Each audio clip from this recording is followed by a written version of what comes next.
I mean, look, that's fine. I don't really even like tacos that much, so I'm not offended by that statement. Real estate's interesting because you're selling something that you can't actually ship or pick up or give to someone. I have a problem with that. I like taking delivery. I like getting a thing. Maybe something you could put in a bag, right? Or you open a box up. But real estate, like a house or some land, I mean, that's just okay, it's yours now, but there's no fun in the shopping part of it. Steve Weiner here from GetRubix.com, and today we're going to be taking a look at the Windows 365 Cloud PC feature called Windows 365 Boot. Basically, that lets you take a physical machine and configure it so it's going to boot right into your Cloud PC. Um, yeah. How old is this Gatorade?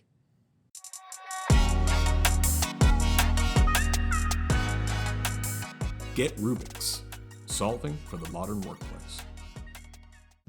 Okay, so we've talked about Windows 365 Cloud PCs before, and as far as accessing them, we have a lot of options. We can go through the browser, we can use the Windows app here, we can even put some conditional access in front of it. One thing I think is really interesting now is if we wanted to, so let's say you wanted to only log into the Windows PC, the Windows 365 PC from certain physical boxes, or maybe you want to repurpose an older PC.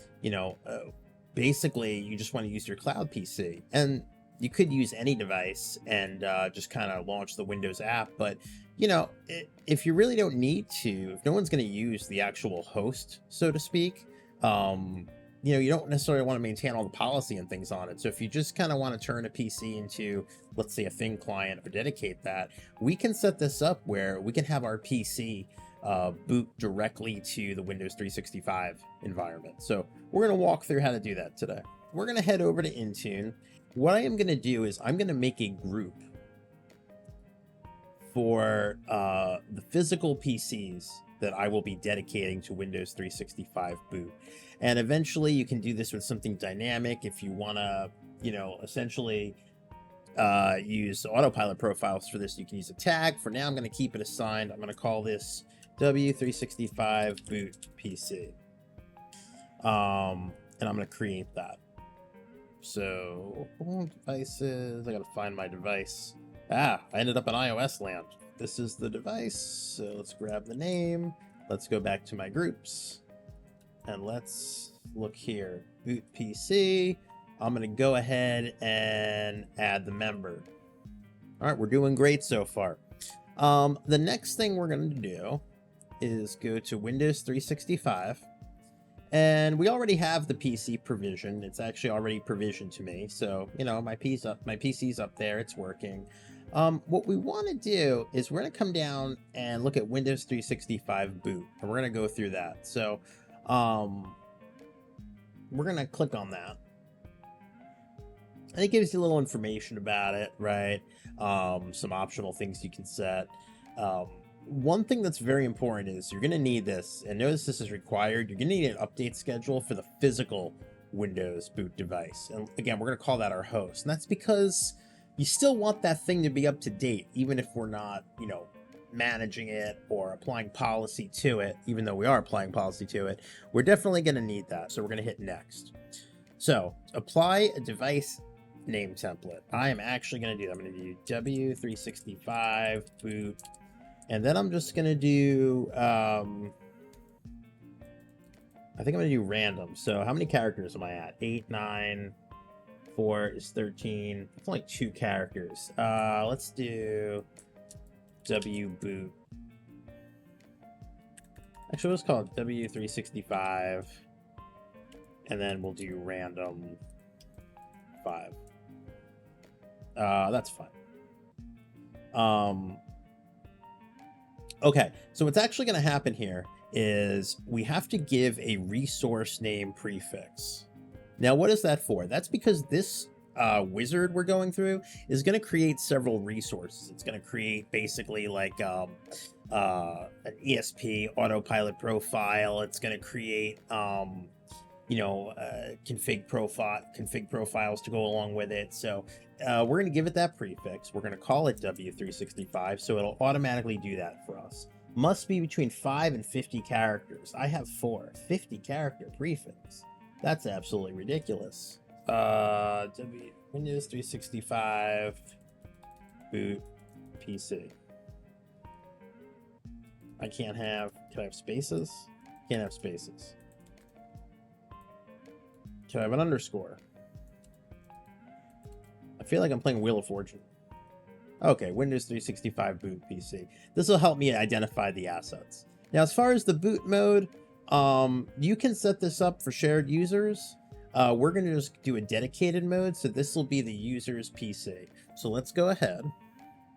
And again, this is kind of what we were talking about to make sure that the host stays updated, right? So we're going to leave this on the default for now. You can adjust this the way you'd like to, but they automatically do this for us. So language, we're going to leave operating system default, security baseline profile. So if you already have a baseline profile set for devices, you can select one from here. We don't have one, so we're not going to worry about it, but you could apply the same thing if you'd like to on that host. And I think we're good there. So let's move on to assignments. So we are going to choose an existing group. We could have made it here. Honestly, I didn't know you could make it here, but it doesn't really matter. So we're going to do Windows 365 boot PC. Okay. So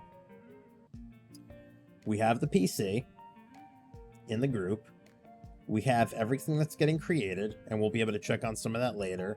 And we are going to save. Now the deployment is in progress. All right, so if we take a quick look through our tenant, we have some things sprinkled throughout, right? We have a configuration for this was created by the service.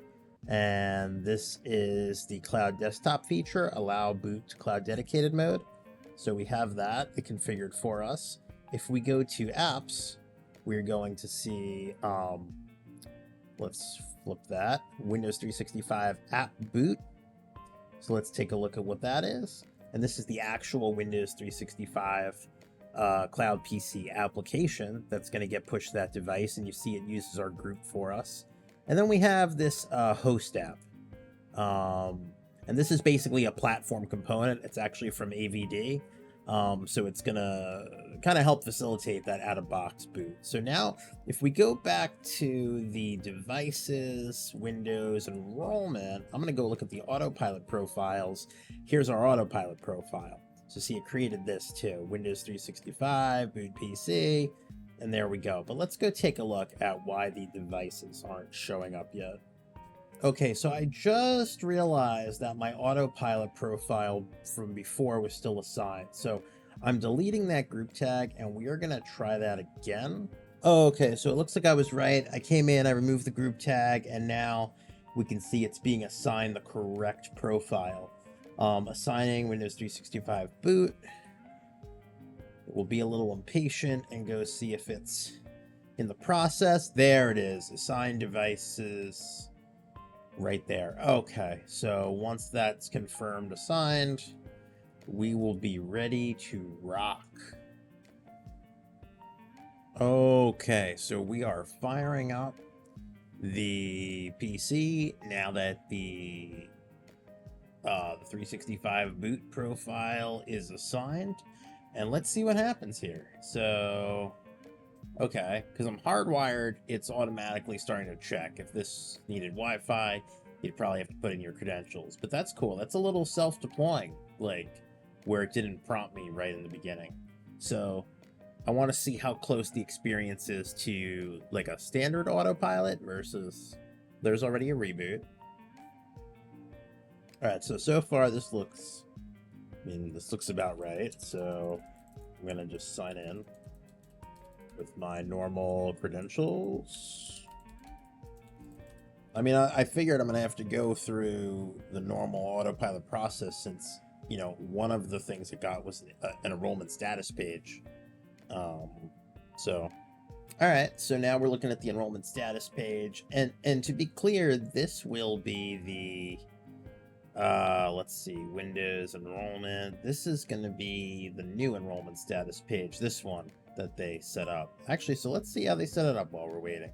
Okay, so basically what they're doing, that's pretty interesting. They wrote their own message, and they're also waiting for the 2 apps they added. So this makes sense, right?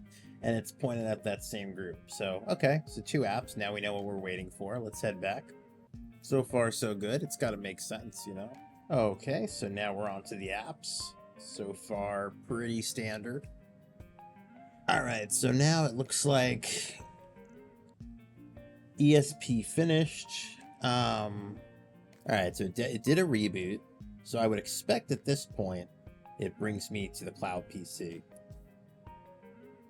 All right, so yeah, there we go. Take a look. Sign in to connect to your Cloud PC. Interesting. All right, let's do it. .com. And remember, this is going to be the same Cloud PC that I use. Oh, that's cool. The little cloud logo.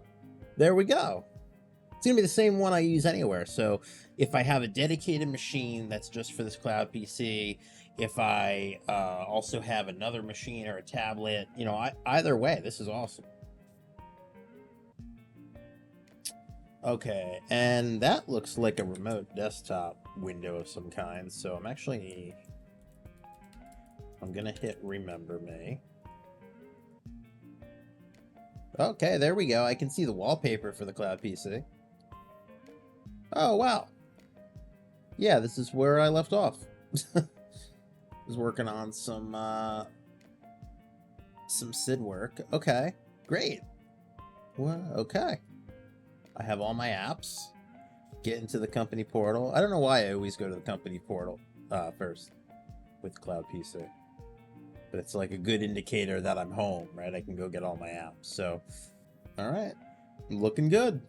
So this gives us a lot of interesting options. Being able to take a PC that's still functioning and lock it down, or for whatever reason, let's say, I'll give you an example. You have a really high performance Windows Cloud PC, but you don't want to give folks expensive laptops. And now you can take the laptops, put them in Autopilot with a tag, that's associated with that group, and just deploy them that way, and they'll boot right into the Cloud PC.